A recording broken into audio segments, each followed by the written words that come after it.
That's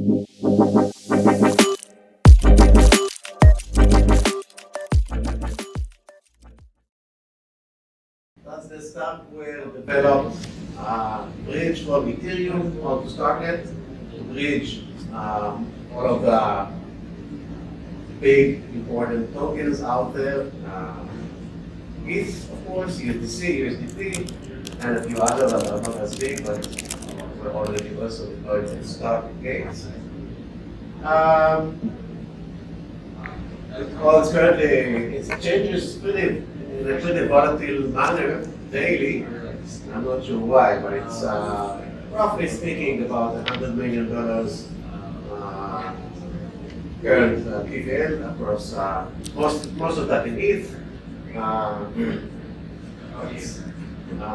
About what's currently put into StarkNet. Obviously, there are definitely you can deploy your own tokens as ERC20 tokens on StarkNet itself, but since it's still kind of a small island, it makes no sense as soon as possible to have deployed such a bridge that will be able to bring in value both for applications and also for collecting fee, so we can operate that in a sustainable manner.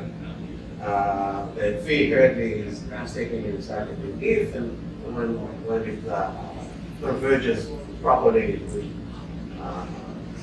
will be done in StarkNet token, but the supply, actually for both, is coming from everyone. And StarkGate, I'm more of focusing on the contract levels of the system, but it does have a pretty nice UI that is a web application that concentrates and integrates all of the StarkGate instances, as I will just talk about in a second. For some reason, StarkGate is not one contract that for everything. It's a per token instance, so the UI kind of concentrate everything inside, including some tokens that are bridged to facilities and bridges that are not StarkWare or StarkGate at all, and also from different networks that are not Ethereum. Put value inside StarkNet from other sources than Ethereum. It also let you run the entire flows, deposit, withdraw, with approval, with two wallets. You have the L1 wallet and you have the L2 wallet, and you have the withdraw, and you have the withdraw, as I will talk about later, has two transactions you have to send, one on the L2 and one on the L1, and the UI takes care of everything for you, including also blocking citizens from countries that are considered blockable or whatever. Iran, North Korea, Narnia, I'm not sure what the list is. The UI block. The UI checks the IP if it originated from area that needs to be blocked, and it goes to buy it. On the contract level, you cannot do that. You just have a transaction that is signed. You don't know by the properties of that transaction where it geographically originated from. Okay. It's not a bulletproof, it's whatever. That's what can be done. How do you think about, and this is off topic, but how do you think about tunneling and VPNs? What do you think about tunneling and VPNs as sort of the...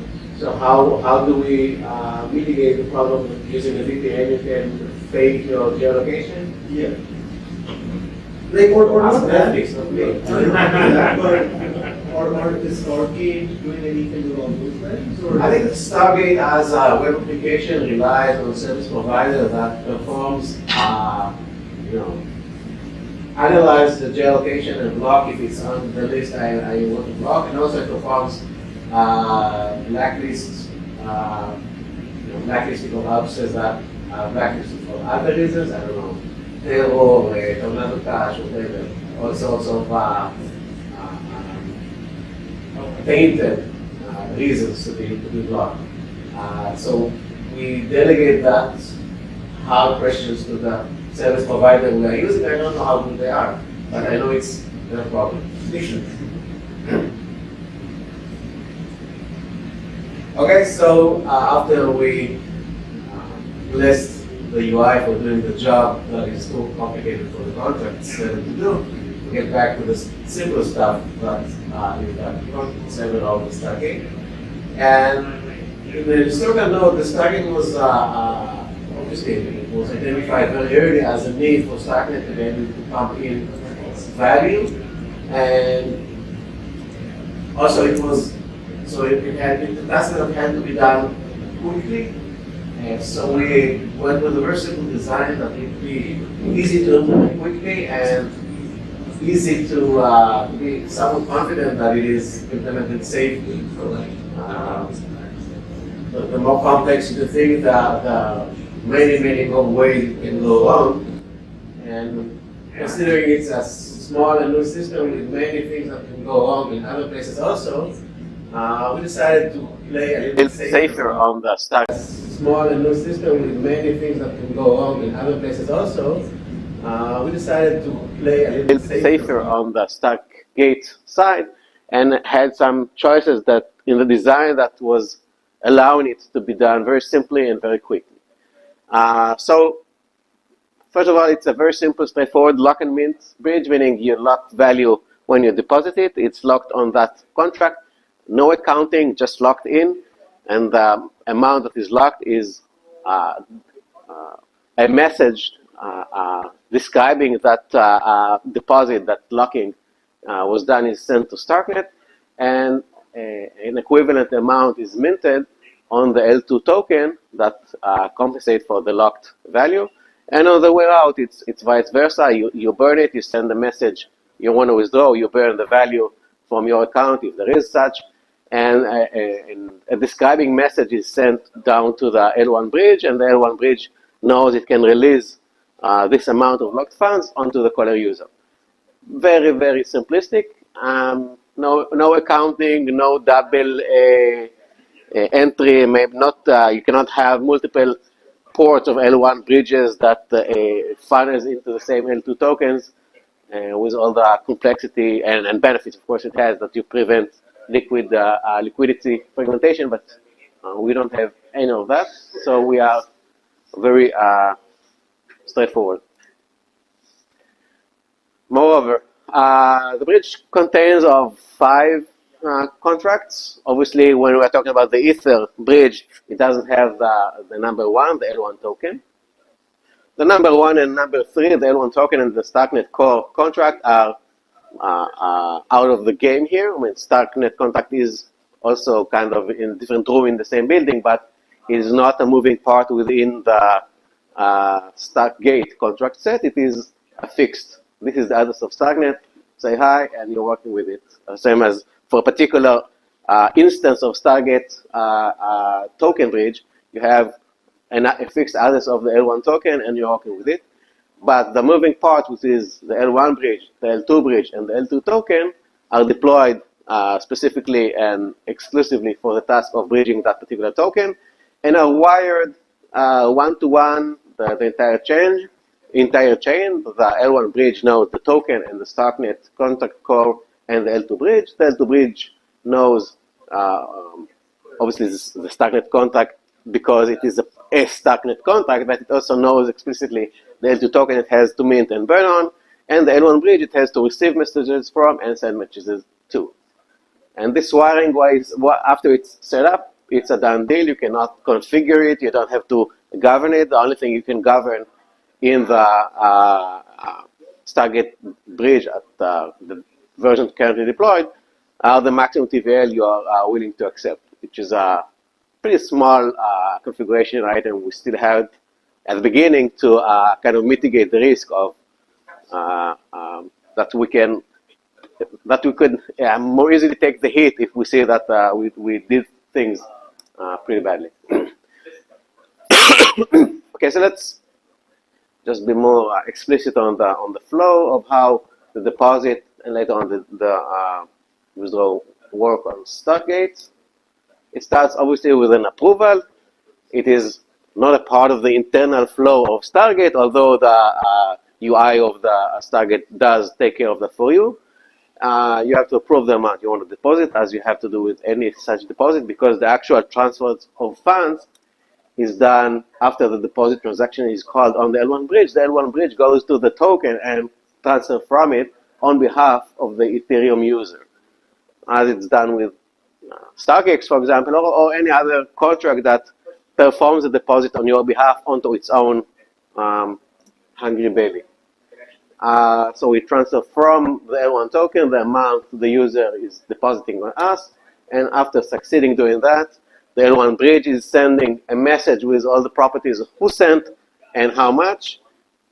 Since it's a context of one token bridging, we don't even have to say what token. It's kind of obvious, the token we are wired with in the slide before. So we're sending a message to StarkNet Core, and StarkNet Core, as it does with L1 to L2 messages, it filters them, and it calls the, within an L1 to L2 message, you have destination, which is the accepting contract of L2 contract of that message. You have the selector, i.e. what function I have to call on that contract, and you have the argument. In this case, how much and who to. Who is the recipient and how much amount we are crediting it. And the function that is called on the L2 bridge is handle deposit. Not surprisingly, we are in the deposit handling scenario. And what we do with that is we mint it. The deployment of the L2 token is done in a way that it's already wired as who is the permitted minter and burner account on that token, and that permitted minter and burner is solely the L2 bridge. So it just mint the amount, and right after that, the balance is available for that StarkNet account. This happens quite quickly. It's like a minute or two after doing the L1 deposit, the balance is out there for you in the StarkNet account, which is surprising because the cycle of proof and whatnot, sharp and recursive and all the grinding that is done there takes way more than a couple of minutes. But what happens is essentially we have the L1 transaction and we have a message sent, and then we have an invocation, or not exactly an invocation, but kind of an internal invocation of the L1 handler in StarkNet, so that there is no proof done yet. But the balance is there. So what happens with that, we'll see later. But after the proving cycle is completed, a hint for what we'll talk about later regarding that is that the L1 to L2 message flag that was written on the StarkNet core when we sent the message to it in step 4 here, the L1 bridge, when it was sending the L1 to L2 message, this message is hashed, and the hash is registered on that contract. And that hash fact is cleared only upon completion of the successful message consumption, proven and accepted on L1. The outcome of the message, hence the balance credited for the user, is this side effect is done in 2 minutes, but the completion of the finality of that step is only a proved time cycle later with the clearance of that L1 to L2 message. The importance of that L1 to L2 message being clear or not yet clear will come to some relevance in later slides. Now the other way around, the withdrawal or the off-ramp.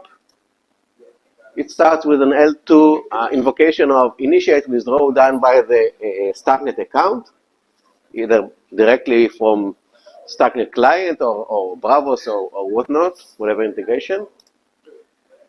Then the L2 bridge that received this initiate withdrawal within that transaction, it burns the amount. Hopefully it succeeds, hence the amount is there to be burnt in the first place. Once it successfully did that, it sends a message to StarkNet core describing the action, and that message is it's not had to be processed. It is already a part of what's being in the block. It's a part of the side effect of the transaction being sent to the L2 bridge, and that message is a part of the block. So when this block is proven, the message, the L2 to L1 message, becomes consumable on the StarkNet core L1 contract. And once it's consumable, the user from its ETH account, here there is some cumbersome we will get to, has to send the withdraw, the L1 withdraw transaction that would consume the message from the StarkNet core. And once the message is consumed with the properties of the withdrawal expected to be done, the L1 bridge sends out the funds not to the caller of the withdrawal transaction, but to the specified recipient of the withdrawal request in the initiate withdrawal. This is important because the withdrawal, the L1 withdrawal transaction can be performed by other parties, say like a paymaster, poolmaster, whatever master. That doesn't have to be the actual recipient of the funds. It can be a service that listens to the initiate withdrawal and shoots out the completion of those as kind of to eliminate the 2 steps needed to be performed to complete the one request of withdrawal. And of course, the transfers, here it's not a transfer form, of course, it's a transfer because the contract sending the funds that it already owns onto the recipient. Okay, so what can go wrong in these flows and how we handle it? I mean, normal flows, not bugs or hacks that I hope are fixed before they are exploited. Sorry, I should hit the fans, but the fun. So, what happens with failed cases of deposit? What can go wrong? Say we have all the flow succeeded and the side effects, as I was mentioning, succeeding, and we have the balance credited for the SN, for the StarkNet account. But now, for whatever reason, this the block is, there is some StarkNet reorgs, an L2 reorg, we call it. And after the reorg, the sequence of transactions is such that actually it fails. Then what happens? We already locked the funds on L1, and we don't have the balance on L2. Not fun. But as I said before, since the block is reverted on L2, and there is no block that successfully doing the L1 handle of the handle deposits, there is no clearing of the L1 to L2 message that was describing the deposit action. So we still have the rain check, we still have the stamp on L1 StarkNet contract that we can go and say, hey, I want to cancel the deposit. It was not accepted, not in 2 minutes, not in 2 days. Please give me the deposit back, and we can submit a cancel deposit and a cancel reclaim after a certain delay and get the deposit funds back. It's not convenient flow, and it's definitely not a happy case. It's also not a very common case. But if that happens, it is accounted for. Okay, what else can go wrong? Just simply fail. I don't know. The token contract blocks us for whatever reason, or the token contract is badly implemented, or I don't know, whatever transaction failure that goes straight up in L2. Then we have our funds locked that already before even the message was accepted and filtered. We don't have the L2 credit, so at least we don't have stuff we do and think we are happy with it. We just never have the funds credited. But we also have the L1 to L2 message not clear, so again, we can just cancel request and cancel reclaim. Deposit cancel request and deposit reclaim to get the funds back. Now the third case of failure that can go wrong here is censorship. Let's say either by malice or by malfunction, the sequencer does not take up on the message we sent L1 to L2 and does not include the handle deposit of our deposit. What can we do? Again, same story. It was not failing, it was just not included, and we can just ask for the money back, and the L1 to L message clear flag was not clear because the handle deposit was not performed.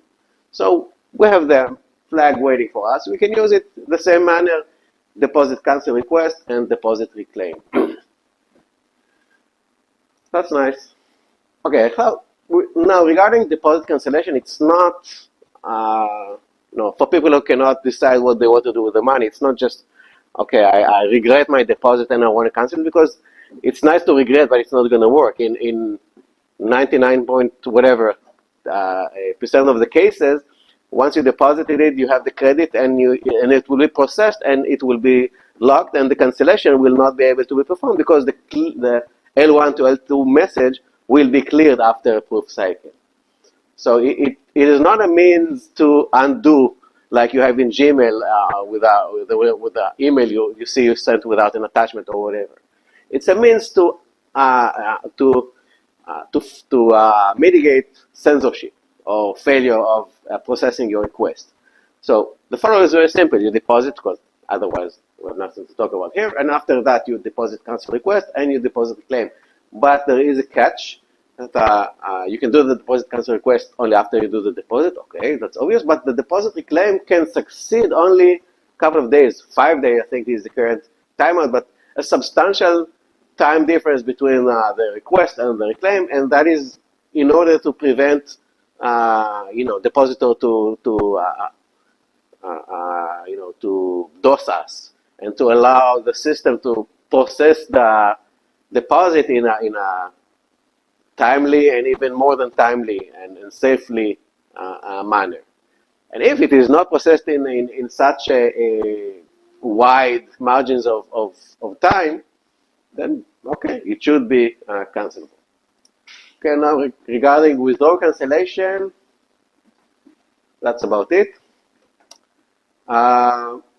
Simply because withdrawal cancellation is a flow that is entirely an L2 transaction invocation, start to end, where it starts with the initiate withdraw transaction invoked on the L2 bridge, and the invocation itself is completed after succeeding sending the L2 to L1 message. So there is no either the initiate withdrawal is successful and included in a block, or you don't lose your balance to begin with. So in a sense, there is nothing to cancel here. Obviously, if the contract is failed because we switch versions that look at storage from different place, it is not as pretty. But in that case, also an agreeable cancellation flow would not work. So I mean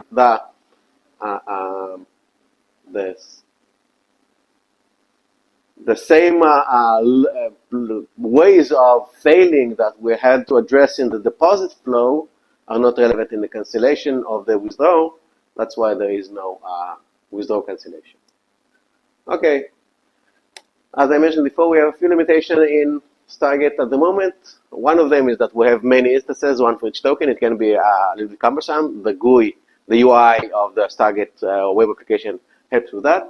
The other is the TVA limit. It's not really a problem because we keep, it's like in the U.S. debt ceiling, debt ceiling, and it's always pushed up. So here also, we don't need the Congress even for that, just the private key. It works even more smoothly.